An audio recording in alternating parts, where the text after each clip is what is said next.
of a young maiden this story I tell, and of her young lover and what them befell.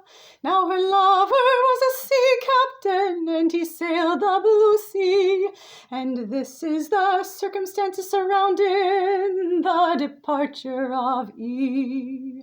Now the vessel he sailed on was called the Jane. 'Twas in reverence of she that he gave her that name, so that while he was sailing all o'er the blue sea, the vessel that he sailed in might mind he of she.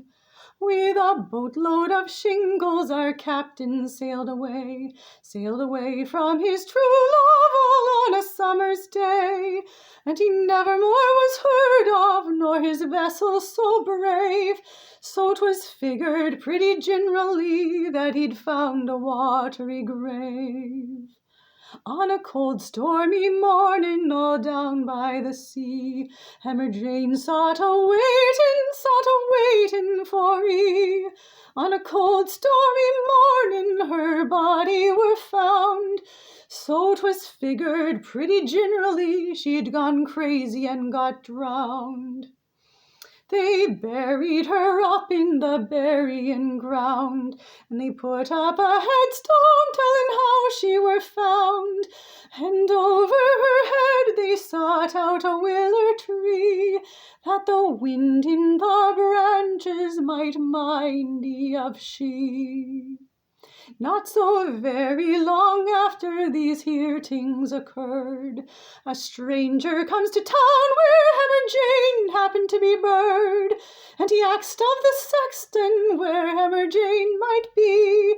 The sexton answered by pointing to the old willow tree.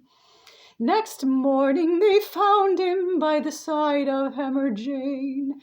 They found his cold carcass insensibly a-layin', and in his breast pocket were a handkerchief of hern, so 'twas figured pretty generally 'twas the captain returned. They buried he up in a grave close by her, and over his head they sought out a wild briar. Now the wind in the willer is in memory of she, and the wild briar twist around and is in memory of he.